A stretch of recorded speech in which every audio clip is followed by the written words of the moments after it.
10 years ago, Kael was an ordinary transporter on the rugged desert planet of Gaea's Prime.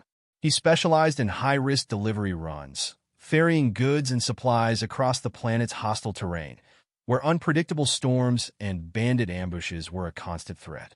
Despite the dangers, he had always made it home by nightfall, returning to his wife, Ember, who would greet him with her warm smile and stories of her own quiet day in their small home.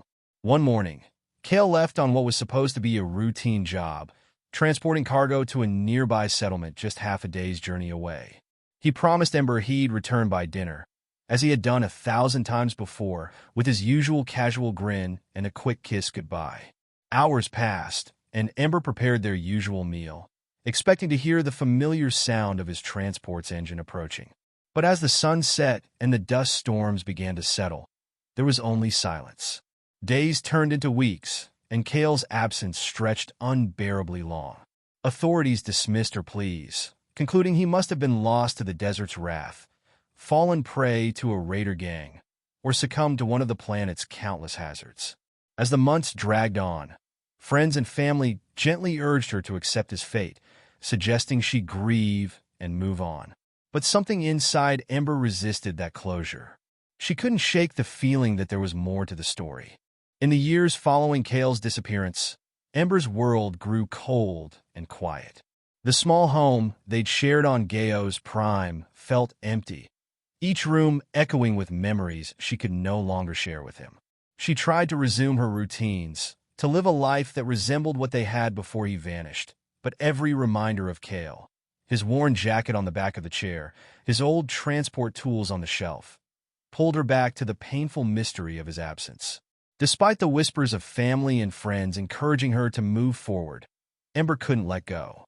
She poured herself into learning about the planet's most dangerous regions, studying maps of treacherous routes Kael may have traveled, scouring for anything that might explain what had happened. She became an expert on the transport runs he used to take, learning how to navigate Gaea's Prime sandstorms and how to communicate with the locals of remote towns in case they held any information.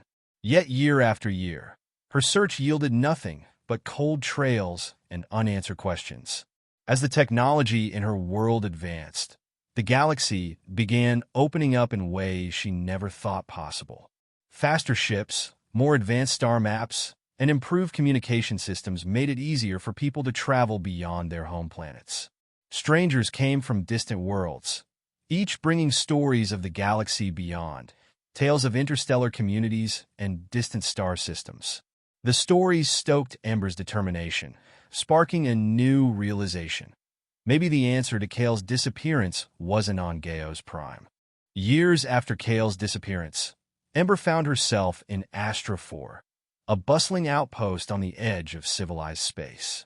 It was a chaotic place, home to traders, explorers, and wanderers from every corner of the galaxy. There, in the heart of a smoky, dimly lit cantina, Ember caught a glimpse of something that would change everything. She was lost in her thoughts, absent-mindedly sipping her drink when her eyes wandered to a flickering digital board displaying wanted posters from around the galaxy. Most were grainy photos of notorious criminals, smugglers, and pirates, a collection of faces hardened by lives spent on the fringe. She glanced over them with little interest until one image made her freeze. The man's face was rugged, bearing new scars across his cheeks and a few streaks of gray in his hair. His expression was one of steely defiance, his eyes sharp and calculating. Yet those eyes, emerald green and intense, were unmistakable. They were Kael's. But the name below the image wasn't Kael.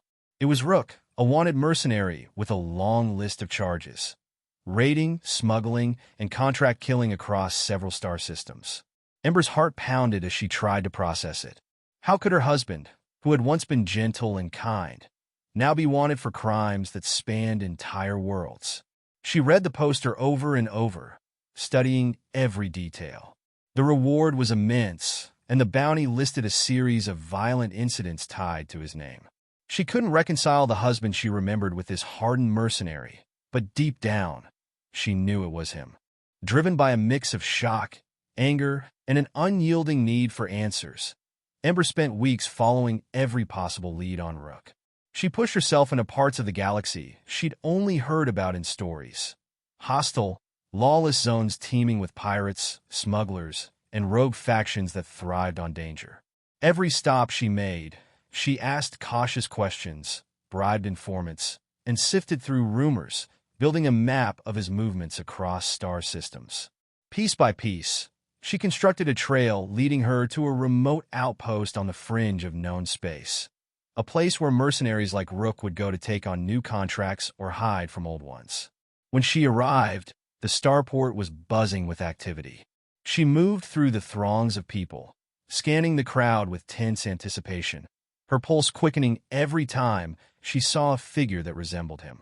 Then, across the expanse of a loading bay filled with sleek spacecraft and weathered cargo vessels, she saw him, Kael, or rather Rook. He was surrounded by a group of tough-looking men, engaged in a tense exchange with his hand resting on the hilt of a blaster strapped to his hip. It was the first time she'd seen him in 10 years, and the shock almost made her turn back. He was different. His face bore the marks of battles, and his stance was hardened, confident in a way that was almost intimidating. But even in the shadows of the bay, she knew it was him. Summoning every ounce of courage, she stepped forward, weaving her way through the crowd until she was close enough to call his name. Kael. Her voice was steady, carrying through the noise of the bay. He turned, his eyes locking onto hers. For a moment, his expression softened, a brief flicker of recognition that vanished as quickly as it appeared, replaced by a wary, guarded look. "You've got the wrong guy," he said gruffly, his hand subtly shifting toward his blaster. "Don't do this, Kael." She pressed, her gaze steady. "I know it's you." His jaw tightened, and he looked away, his face hardening. "It's Rook now," he said, his voice colder than she'd ever heard it. "Kael died a long time ago." The tension between them was palpable as he took a step back, creating distance. Ember could see the conflict in his eyes, a flicker of guilt breaking through his hardened facade. She moved closer, refusing to let him retreat, her voice a mix of pain and defiance. Ember's words hung in the air, a stubborn reminder of a life Kael had buried long ago. He was no longer the man she knew. He had become Rook, a mercenary with a reputation that preceded him, hardened by a decade of violence and survival in the galaxy's darkest reaches. Rook looked away, jaw clenched, as if struggling to force down memories that had resurfaced with her presence. He began to explain, his voice low and rough, weighed down by years of secrets. "After that job went wrong, I was taken. The people who found me weren't the rescue team I hoped for," he said, a bitter edge in his tone. "They were part of a mercenary faction. They saw something useful in me, saw potential."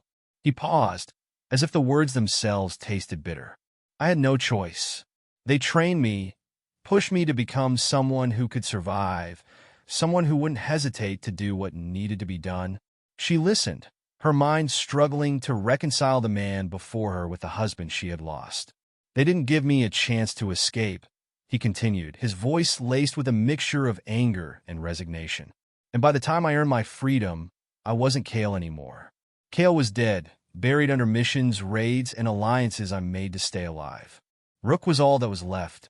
He glanced at her, his gaze softened for just a moment, haunted by the pain and loss he'd carried alone. But just as quickly, his expression turned cold, guarded. He gestured around at the other mercenaries and smugglers passing through the outpost. "This is my world now.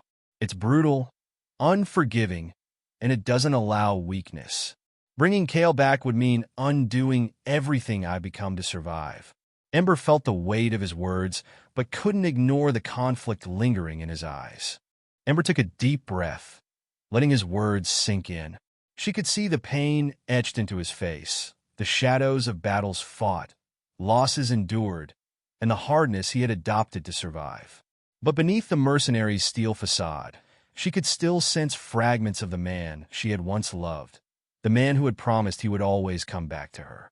"I don't care about your past, Kael, or whatever you think you've become," she said firmly, stepping closer. Her voice was steady but soft, like an anchor against the turmoil raging in his mind. "You say Kael died, but I see him here. You're still him, even if you've buried him under all of this.